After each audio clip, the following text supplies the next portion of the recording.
BJP 168 पर आगे, TMC 124 पर आगे। बंगाल में बाकी किसी के लिए कोई स्पेस नहीं। लेफ्ट खत्म, कांग्रेस खत्म, अन्य एक सीट पर आगे है। लेकिन टीएमसी और बीजेपी की कांटे की टक्कर, और बीजेपी को पिछले 1 घंटे से लगातार बढ़त मिली हुई है। शुरुआत से बीजेपी आगे है, एक बार भी ऐसा नहीं हुआ है हालांकि ईवीएम खुलने के बाद भी कि कभी टीएमसी आगे गई हो। लगातार बीजेपी ने बंगाल में अपनी बढ़त को बनाकर रखा हुआ है। असम में बीजेपी ने लगातार अपनी बढ़त को बना के रखा हुआ है। तमिलनाडु के अंदर एआईएडीएमके और टीवीके की सरकार बननी लगभग तय लग रही है। पुडुचेरी में एनडीए आने जा रहा है। विपक्ष के हाथ सिर्फ और सिर्फ एक केरलम लग रहा है, जहां पर एलडीएफ और यूडीएफ के बीच मामला चलता है, और इस बार यूडीएफ की वहां पर सरकार बनती दिख रही है, जिसे 86 सीटें, एलडीएफ को 50, एनडीए को 4, और इसमें एक सीट पर केरलम में एक सीट पर बीजेपी आगे है, तमिलनाडु में एक सीट पर बीजेपी आगे है। ये जो है वो दिख रहा है। लेकिन एक चीज अभी भी आनंद जी ये है कि साउथ में बीजेपी के लिए लंबी लड़ाई, अभी वो अब दूसरे सहयोगियों के कंधे पे तो है, लेकिन बहुत लंबा रास्ता है। देखिए, इसमें मैं ये कहना चाहूंगा आज कि इसमें गलती बीजेपी की भी है। आप और भी कई साउथ में देखिए, यहाँ पे अन्नामलई में उनके पास एक ऐसा लीडर था जो कि अगर वो सोचते कि भाई अगले 10-15 साल तक हमें इनकी अब ये सडनली विजय कैसे आ गए? फर्स्ट टाइमर, ठीक है, एक्टर है, जो भी है, लेकिन आप हर जगह पॉलिटिकल एक्सपीडियंसी में आप डिसीजन नहीं ले सकते। नहीं, बीजेपी ने अन्नामलई को हटा के तो गलती की है। ये वो माने ना माने, लेकिन इतना 18% वोट शेयर लाना जो कि अन्नामलई के बलबूते पे आया था, वो कम बात नहीं होती है, जहां पे ट्रेडिशनली आपका वोट बेस है ही नहीं। और उसके बाद सडनली उनका रास्ता थोड़ा लंबा था। वो लोगों को ये विश्वास दिला रहे थे कि भाई हम पे विश्वास करो, थोड़ा समय लगेगा, 5 साल नहीं 10 साल लगता, लेकिन वो रास्ता बना लेते। अब मुझे लगता है कि वो रास्ता भी गया। मोमेंटम होने पर 10 साल नहीं लगता, शुरुआत में उसमें टाइम लग रहा था। देखिए, जो सांस्कृतिक पुनर्जागरण होता है, लोग उनके सभाओं में आ रहे थे, लेकिन हालांकि बीजेपी ने एक तात्कालिक रूप से एक फैसला किया कि हमको अभी एडीएम के साथ जाना चाहिए, चुनाव आ गया है अब, लेकिन अब गए तो लेकिन मुझे लगता है तमिलनाडु एक ऐसा स्टेट, आप बंगाल को ले लीजिए आप। हाँ। 10 साल पहले बीजेपी के कितने थे सांसद और विधायक? सही बात। 2011 में 0 था। हाँ, 0 जी, 2011 में। और अब ये 12-13 साल बाद देखिए हालत, 3 नहीं। लेकिन मुझे एक चीज लगती है आनंद भाई कि तमिलनाडु के अंदर, स्पेशली बंगाल में, बीजेपी को यह दिक्कत नहीं आई कि वो शुवेंदु को लेकर आए और उन्होंने लीडरशिप दे दी कि तुम करो, लेकिन वहां अन्नामलई का विरोध बहुत हो गया और बीजेपी उसको हैंडल नहीं कर पाई, मुझे लगता है तमिलनाडु के अंदर। क्योंकि इसमें ये भी देखिए, जैसे मैं बार बार कह रहा हूं, I think may be lesson लेना चाहिए बीजेपी को इसमें कि शॉर्ट साइटेडनेस साउथ में नहीं चलती, बिल्कुल नहीं चलती। अब आप केरला में देखिए, कम से कम केरला में वो गलती नहीं कर रहे।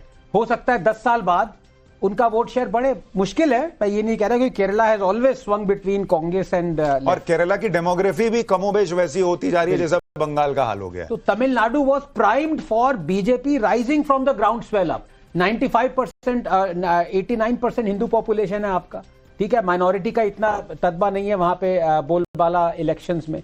You could have hold it. Karnataka कैसे जीती बीजेपी? ग्राउंड स्वेल चाहिए होता है, और ये बीजेपी को पता था। कर्नाटक का पता नहीं, तमिलनाडु में ऐसा क्या हुआ, I don't know, I am not the insider, so I don't know, but ये बहुत बड़ी गलती करी। लेकिन अवधेश जी, आपको लगता है अन्नामलई को हटा के बीजेपी ने गलती की?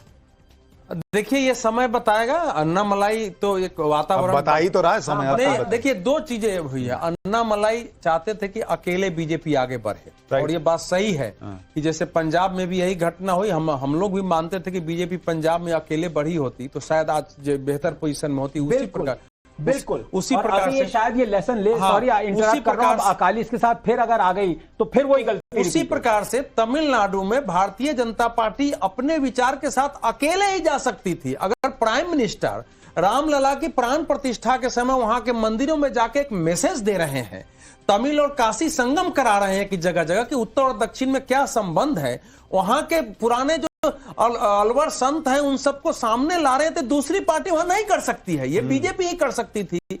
और दूसरी बात क्या है कि आप जाएंगे वहां, इधर सुशांत जी आप गए भी होंगे, तो वहां हिंदी के इंस्टीट्यूट बहुत खुल गए हैं। सामान्यतः वहां मैंने तमिल विरोध कर रहे हैं, लेकिन हिंदी सिखाने के इंस्टीट्यूट बहुत खुल गए हैं। अभी वहां का आंकड़ा नहीं है जैसे कर्नाटक में आंकड़ा आया है कि 12वीं में 92% स्टूडेंट्स ने हिंदी ऑप्शन देखिए तमिलनाडु में एक सेकंड बस, तो तमिल इतिहास हिंदी रच के रही है विजय की पार्टी। 100 सीटें, कमाल। सेंचुरी पूरी कर ली है विजय की पार्टी ने, टीवीके ने। 100 सीटें, डीएमके तीसरे नंबर पर आ गई है 60 सीटें, एआईएडीएमके गठबंधन 73 पर है, और बंगाल में 122 टीएमसी, 170 बीजेपी, और ममता बनर्जी फिर पीछे चल रही है भवानीपुर में। जी देखिए मैं एक चीज कहना चाहता हूं, आप बीजेपी की बात करी बंगाल में और तमिलनाडु में, आपको डिफरेंस बताऊं। देखिए बंगाल में भी 20-30 साल पहले लोग सोचते थे बीजेपी को वोट मिल ही नहीं सकता क्योंकि बहुत सेकुलर वोटर है, या तो कांग्रेस की तरफ जाता है या कम्युनिस्ट या तृणमूल, वो तृणमूल तो कांग्रेस की बनी हुई है। ऐसे ही लोग तमिलनाडु में अभी भी सोचते हैं कि सेकुलर वोटर है, या तो वो डीएमके की तरफ जाएगा, या अब ये विजय को ले लीजिए एआईडीएमके, एक तरह से मतलब आप उसको quote and quote polarise voter नहीं कह सकते कि बीजेपी को कम्युनलिज्म की वजह से मिलता है, जो कि प्रेफरेंस गलत है, लेकिन वो लोग सोचते हैं।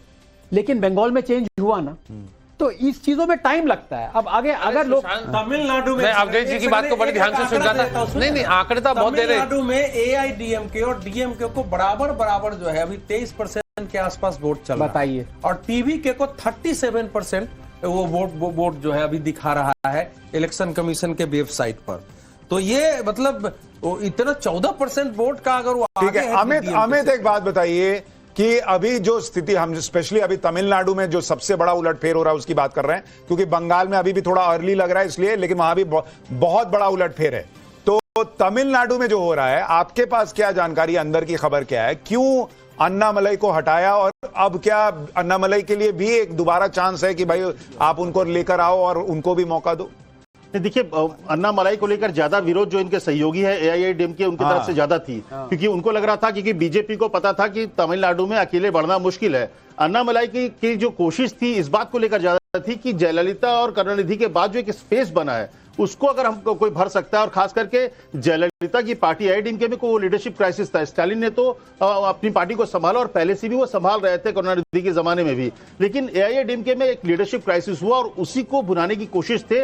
ईपीएस और इनकी दोनों की गौंडर जाति जो है, दोनों की लगभग सेम जाति है, दोनों ओबीसी से आते हैं, और इसीलिए नहीं चाहती थी एआईएडीएमके कि अन्नामलई आगे बढ़े, क्योंकि अन्नामलई जिस तरीके से बढ़ रहे थे, भले उनकी रफ्तार तेज हो, लेकिन तमिलनाडु में उनकी रफ्तार अच्छी खासी थी, जिससे परेशान एआईएडीएमके थे, और इसीलिए एआईएडीएमके ने प्रेशर बनाया पार्टी के भीतर तो छोड़ दीजिए, लेकिन एआईएडीएमके के जबरदस्त प्रेशर था जिसकी वजह से उनको बाहर किया गया, और उसका खामियाजा मुझे लगता है अब आपको भुगतना पड़ रहा है। पार्टी अच्छा कर सकती थी अगर अकेले होती तो, लेकिन वो स्पेस विजय ने खा लिया, और उसका नुकसान मुझे लगता है भविष्य में बीजेपी को फिर से खड़े होने में टाइम लगेगा। ठीक है, एक बार जरा सोफिया खान के पास चलते हैं। सोफिया जी, बीजेपी ने तो सेलिब्रेट करना शुरू कर दिया है, अबीर लगाना शुरू कर दिया है, टीएमसी को अभी भी उम्मीद बची है, या आप लोग भी कहीं जश्न वश्न मना रहे हैं क्या?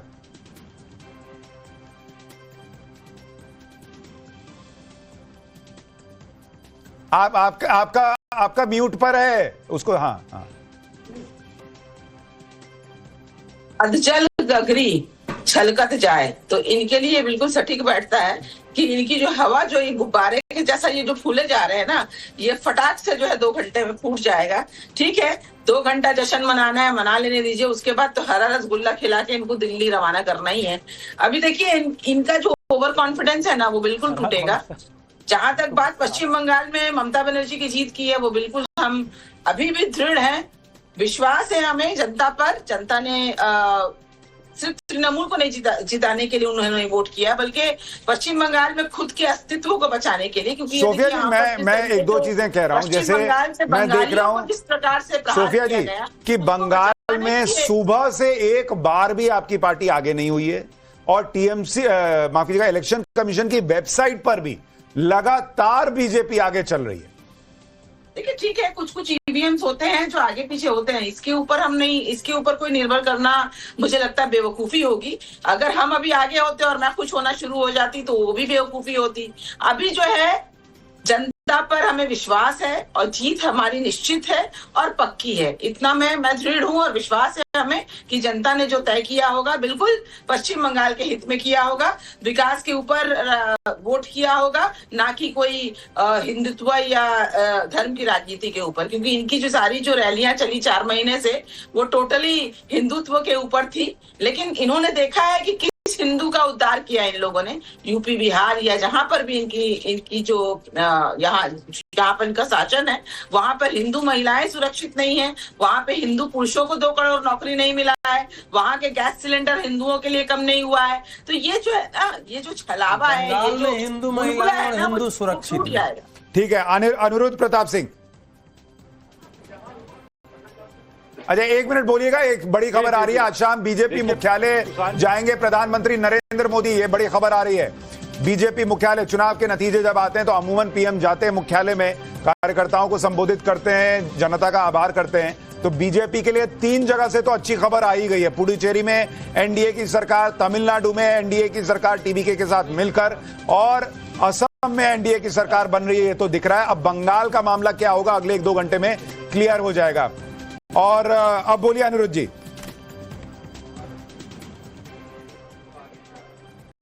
जी पहली चीज तो टीएमसी के प्रवक्ता को यह नहीं पता कि रसगुल्ला सफेद होता है, हरा जो गन्ना होता है। और बंगाल के लोगों ने टीएमसी को गन्ना दे दिया कि भैया बैठ के तुम चूसते रहो। एक चीज जो आपने 15 साल ठगा, आपने डेवलपमेंट के नाम पे कुछ भी नहीं किया, करप्शन आपने फैलाया, महिलाओं के कन्विक्शन रेट जो पे अपराध होते हैं सबसे ज्यादा विलो अगर है तो बंगाल के अंदर है 5%। आप कन्विक्ट। अनिरुद्ध जी अब गन्ना खाइए, मछली खाइए, रसगुल्ला खाइए, जो खाइए। सुनिए ना सर, मैं एक डेटा बस बता दूं जो अभी आया, बड़ा इंटरेस्टिंग डेटा है जो सोफिया जी को बड़ा अच्छा लगेगा। पश्चिम बंगाल की 18 सीटों पर बीजेपी 1000 वोट से कम के अंतर से आगे है। तपन सीट बीजेपी 576 वोट से आगे है।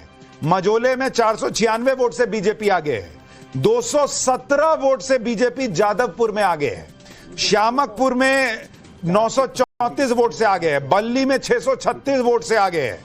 जगत बल्लभपुर में 661 वोट से आगे है। डोमजूर में 78 वोट से सिर्फ बीजेपी आगे है।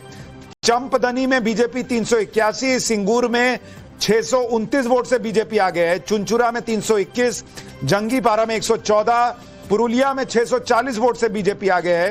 तलदंगरा में 530, बर्धमान दक्षिण में 795, कालना में 256, पूर्वस्थली उत्तर में 526, मंगलकोट में मात्र 23 वोट से बीजेपी आगे है और बरबनी में 208 वोट से आगे है। ये 18 सीटों का हाल बता रहा हूं सर आपको, ये है मार्जिन।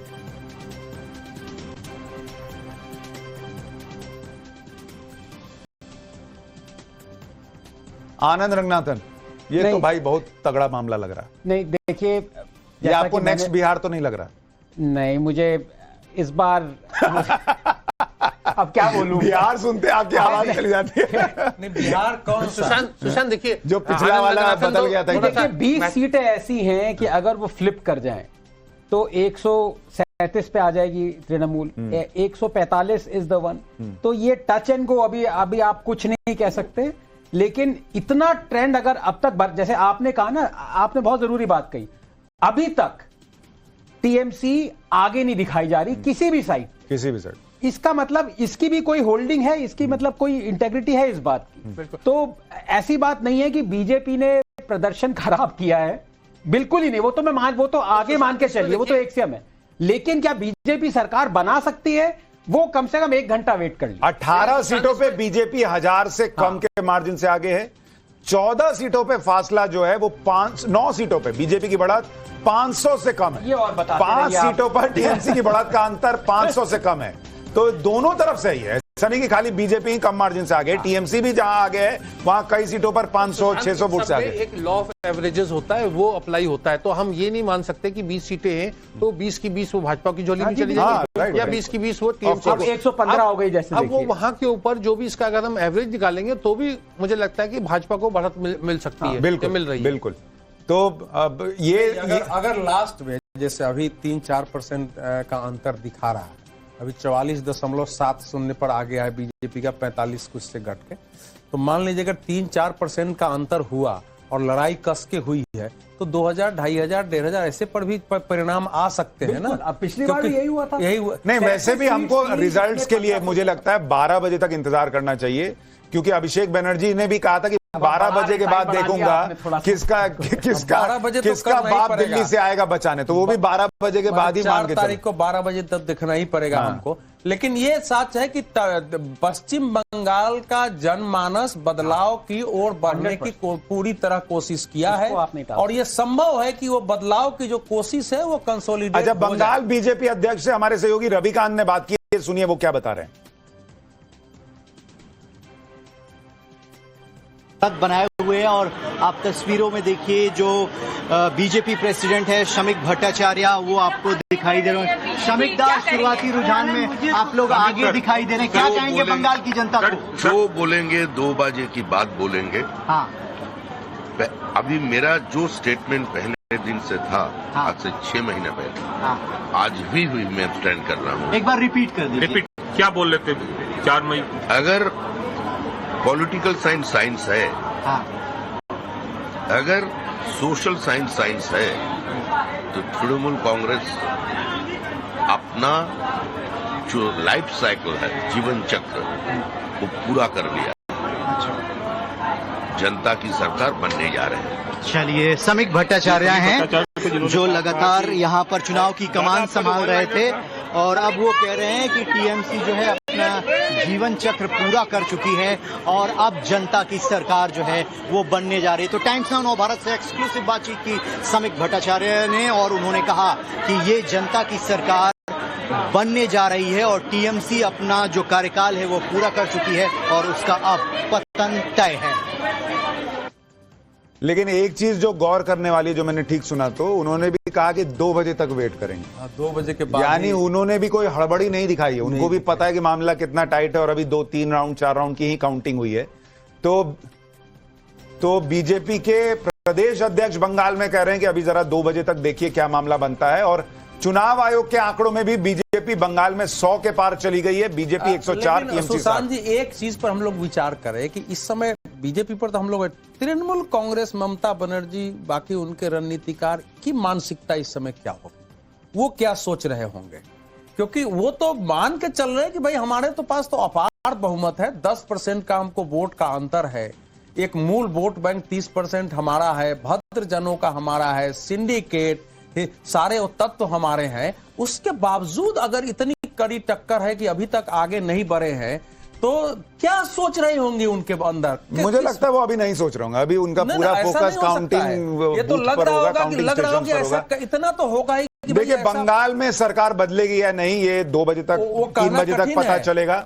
लेकिन नव भारत पर एंकर बदलने जा रहा है। सुमित अवस्थी आ गए हैं स्टूडियो में। सुमित भाई आइए और आप मोर्चा संभालिए। आपको क्या लग रहा है? बधाई हो आपको। आपको क्या लग रहा है बंगाल का? जो आप दिखा रहे हैं वही लग रहा है। नहीं, मतलब ये बदलेगा या दी आपने? ये इतना होने की 4 घंटे से राजनीति देख रहा था। 4 आपको दिक्कत नहीं है, राजनीति देखने लगे। रशीद किदवई साहब के साथ दिक्कत नहीं है, हर जगह राजनीति ढूंढ लेते हैं।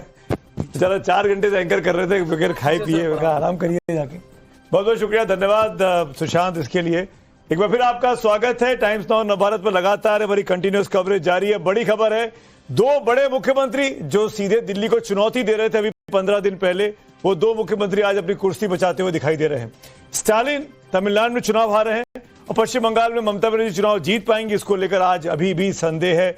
शुरुआती 3 घंटे दोनों के लिए बहुत ही बुरी खबर लेकर आए हैं। दोनों का सत्ता, दोनों का सिंहासन हिलता हुआ दिखाई दे रहा है और ये साफ तौर पर दिखाता है कि दिल्ली ने जो कुछ किया, दिल्ली में जो कुछ समझाया गया, यहां से जो कुछ प्रधानमंत्री मोदी की स्कीम्स वहां गई या नहीं पहुंच पाई, दोनों का फायदा या कह लीजिए वो भारतीय जनता पार्टी के साथियों को मिला। बीजेपी को तो बंगाल में बहुत बड़ी जीत मिलती हुई दिखाई दे रही है। लेकिन जैसे कि अभी शमिक भट्टाचार्य बोल रहे थे, बीजेपी के प्रदेश के अध्यक्ष, वैसे हमको मानना चाहिए बंगाल को लेकर अभी कुछ समय का इंतजार करना चाहिए। ये देखिए आपके सामने चुनाव आयोग का डेटा खोल दिया गया है। हमारे साथियों ने वेबसाइट्स क्या कह रही है चुनाव आयोग की। चुनाव आयोग की वेबसाइट में भी बीजेपी 100 के पार निकल गई है, जो मैं समझ पा रहा हूं। और उसी तरीके से हिमंत बिस्व शर्मा असम में बड़ी जीत की ओर बढ़ गए हैं, कोई संदेह नहीं था, तमाम एग्जिट पोल भी यही कह रहे थे। उसी तरीके से केरलम में वहां सत्ता परिवर्तन होने जा रहा है, वहां पर भी एग्जिट पोल ठीक बैठ रहे हैं। और पुडुचेरी में वहां पर भी एग्जिट पोल ठीक बैठ रहे हैं। लेकिन बाकी 2 जगहों पर बहुत बड़ी खबर निकलकर सामने आ रही है। दो बड़े राज्य जहां से करीब करीब 80 लोकसभा सीटें आती है, तमिलनाडु और पश्चिम बंगाल को मिला 81 सीटें हैं, वहां पर बड़ा परिवर्तन हो रहा है। ये वो दो राज्य हैं जहां पर बहुत बड़ी जीत इंडिया ब्लॉक ने जीत हासिल की थी 2024 के लोकसभा चुनावों में। अब दो जगहों पर भवानीपुर में ममता बनर्जी फिर से आगे हो गई हैं। सुबह से ये 3-4 बार हो चुका है, कभी ममता आगे, कभी शुभेंदु आगे, कभी शुभेंदु पीछे, कभी ममता आगे।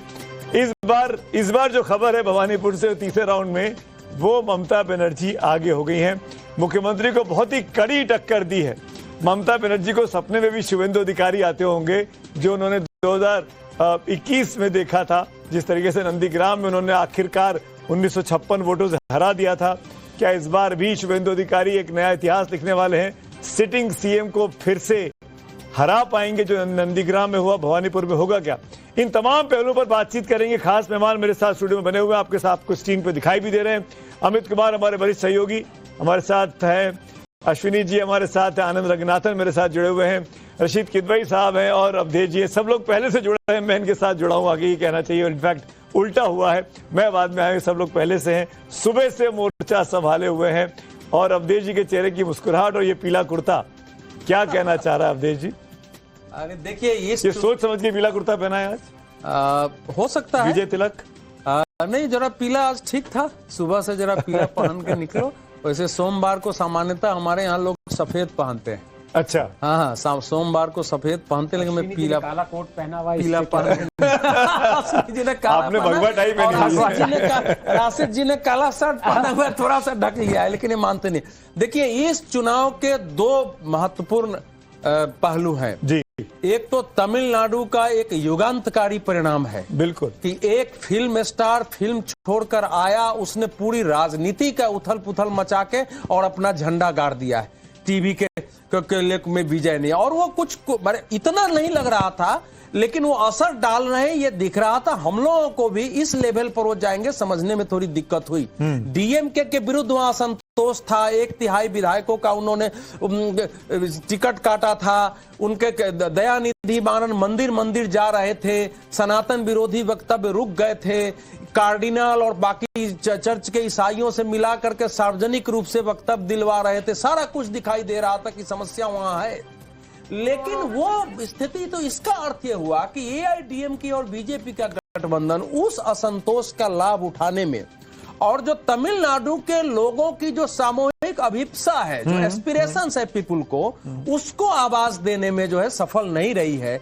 और वो उस ओर गया है, युवाओं का वोट गया है, ईसाइयों का तो मुझे लगता है इस बार 1 साइडेड वोट हो गया होगा, 75% आंकड़ा आएगा तो विजय के पास गया है। मुस्लिम वोट का एक चंक बीजेपी अपनी रणनीति तमिलनाडु को बनाने में, समझने में नाकामयाब रही, ना अन्नामलाई को आगे बढ़ने दिया, ना डीएमके के साथ मिलकर वो इस एंटी इनकम्बेंसी को इनकैश कर पाई। देखिए, बीजेपी क्या एक लेसन क्या है? बिल्कुल, भारतीय जनता पार्टी के लिए लेसन यही है कि भारतीय जनता पार्टी जिस आइडियोलॉजी को लेकर तमिलनाडु में चल रही थी, उसमें उसको अकेले थोड़ा समय लगा के 5 साल 10 साल उसी पर चलना चाहिए। तात्कालिक गठबंधन से उनको चुनावी लाभ नहीं हुआ है। हो सकता है 3-4 सीट अगर वो अकेले भी लड़ते तो 4-5 सीटें वो जीत ही जाते। अभी तक 1 सीट पर आगे बीजेपी दिखाई दे रही है इस गठबंधन में, तो उतनी सीटें हो सकती है वो ऐसे भी आज आ जाती। लेकिन अब उन्होंने अपनी, जबकि 11% वोट तो अकेले लड़के उन्होंने पाया ही था। एक आनंद, मैं आपसे जरूर लेना चाहूंगा, बीजेपी की एक सीख क्या है? क्या बीजेपी जो बहुत ही प्रो नॉर्थ इंडियन पार्टी है या प्रो हिंदुत्व की पार्टी है, उसको तमिलनाडु के मामले में अपनी रणनीति को बदलने की आवश्यकता पड़ेगी? जी, उन्होंने तमिलनाडु में बदला था, सोचा था, इसलिए अन्नामलाई आगे आए थे। बीच में उन्होंने एक तरह से कहें यू टर्न लिया या लेफ्ट या राइट लिया, कोई टर्न लिया कि सब मतलब जो बने बनाए सब था, सब नकारा गया। लेकिन एक चीज मैं और बताना चाहूंगा कि देखिए, क्रिश्चियन पॉपुलेशन जो है वो 4.7 या 8% है, 4.8% है तमिलनाडु की। तो जितने भी क्रिश्चियन मान लीजिए टीवी को वोट किया, टीवी के इतनी बढ़त ली हुई है क्योंकि इतनी मैसिव एंटी इनकम्बेंसी थी डीएमके की। बिल्कुल, तो वो ये कहना गलत होगा कि सिर्फ माइनॉरिटी वोट टीवी के को मिला है, huge chunk of anti incumbency. हाँ, ये सनातन धर्म को इरेडिकेट करने चले थे, ये खुद इरेडिकेट हो गए अगर आप ये देखें। और वो मैं आपकी बात एकदम सही समझता हूं कि AIADMK और बीजेपी कंबाइन जो है वो एंटी इनकम्बेंसी ले नहीं पाए। अब वो क्यों नहीं ले पाए? वो इसलिए नहीं ले पाए क्योंकि इनकी प्लानिंग में इनकी गड़बड़ हो गई। एक तो ऑब्वियसली जयललिता है नहीं, आप देखिए स्विंग हमेशा तमिलनाडु वन वे और दी अदर होता था। Congress I am sorry to say, बुरा मत मानिएगा, लेकिन तमिलनाडु में पिछले 60 साल से नॉन एग्जिस्टेंट है। तो हो सकता है अब ये शायद बीजेपी इससे जागे। बंगाल में भी जैसे मैं राशिद साहब से पहले बात कर रहा था, 12-13 साल पहले बीजेपी का एक विधायक नहीं था। हाँ। अब देखिए आज हालत। तो तमिलनाडु में भी इनको लॉन्ग टर्म प्लानिंग करनी चाहिए थी, बीच में यू टर्न ले लिया इन्होंने। आपने बंगाल का जिक्र कर दिया, मुझे स्क्रीन पे मानव जायसवाल दिखने लगे। मैं इंतजार ही कर रहा था कि टीएमसी के नेता प्रवक्ता आए तो इस बातचीत को मैं आगे बढ़ाऊं, बंगाल की तरफ ले जाऊं। मेरे पास 15 ऐसी लिस्ट हैं, 15 ऐसी सूचियां जहां पर 1000 वोटों से कम के अंतर पर टीएमसी आगे चल रही है। तो टीएमसी का जो अभी फिगर दिखाई दे रहा है 111 का, इसमें 15 ऐसी सीटें हैं जो 1000 वोट से कम के अंतर पर टीएमसी आगे चल रही है।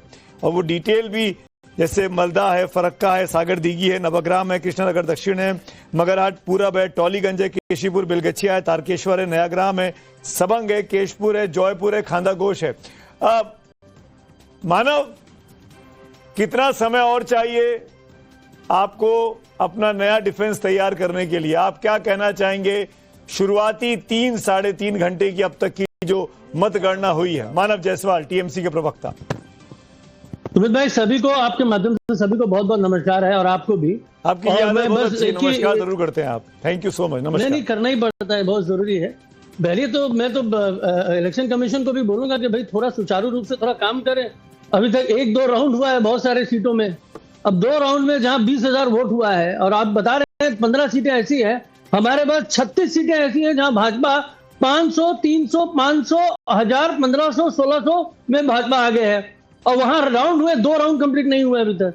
तो ये जो आकलन है ना इलेक्शन कमीशन, जिस तरीके से slow and steady win the race वाला कंसेप्ट है, तो जितना भी स्टेडी हो जाए। बड़ी खबर दे रहा हूं, मैं आता हूं आपके पास। 3 मुख्यमंत्री अपनी अपनी कुर्सी हार रहे हैं, अपनी अपनी सीट पर पीछे चल रहे हैं। तमिलनाडु में, केरला में और पुडुचेरी में। पुडुचेरी के सीएम के बारे में भी, जहां पर इतनी बड़ी जीत एनडीए को मिल रही है, वो भी पीछे चल रहे हैं रंगास्वामी साहब। ये अपने आप में आश्चर्य करने वाली बात है कि गठबंधन उनका जीतता हुआ दिखाई दे रहा है, लेकिन खुद वो पीछे चल रहे हैं अपनी सीट पर। तो केरलम के विजयन साहब पीछे चल रहे हैं, और स्टालिन तमिलनाडु के मुख्यमंत्री वो अपनी सीट पर पीछे चल रहे हैं। मानव, अब आप बताइए, ममता बनर्जी तो आगे पीछे हो रही है भवानीपुर सीट पर, इसलिए हम डिक्लेयर नहीं कर सकते कि अभी क्या स्थिति है। कभी शुभेंदु अधिकारी आगे हुए, कभी ममता दीदी आगे हुई। यू कंप्लीट योर सेंटेंस मानव। सुमित भाई, जो मैं बाकी आपके माध्यम से पूरे देश को बताना चाहता हूं कि भाई ये जो आकलन जो दिख रहा है ना, ये is a very preliminary zone, जहां पे 2-3 राउंड मैक्सिमम हुए हैं। मुझे लगता है 5 राउंड ऑफ काउंटिंग, जहां पे 23-24 राउंड ऑफ काउंटिंग होनी है, वहां पे 5 राउंड सिर्फ 3 या 4 सीटों में हुए हैं, सिर्फ 3 या 4 सीटों में। ये तरीके की जो काउंटिंग की जो गति है, ये थोड़ी सी धीमी से भी धीमी गति है। बहरहाल इससे हम खुश हैं कि भाई जो भी होगा, डबल काउंटिंग हो रहा है, 4-4 बार काउंटिंग हो रही है, 5-5 बार, क्योंकि इलेक्शन कमीशन किसी ना किसी मौके में चाहता है कि भाजपा जीत जाए, क्योंकि ये राउंड भाजपा को मिल जाए। ऐसा कुछ नहीं होना है। हमारा जो मतदान है, बंगाल की जनता ने जो हमें दिया है, वो भर के दिया है, माताओं ने, प्रवासी मजदूरों ने, जितने लोग भी हैं, और हम आश्वस्त हैं कि हम जीत रहे हैं। हमारे को कोई टेंशन नहीं है। नहीं, पर ये जो हवा, मानव सॉरी, वो वाली हवा भी नहीं दिख रही कि ममता बनर्जी को 200 सीटें आ रही है, जो 226 बोल रही थी। 226 आएंगे, ये तो अभी 147 के लाले पड़ रहे हैं।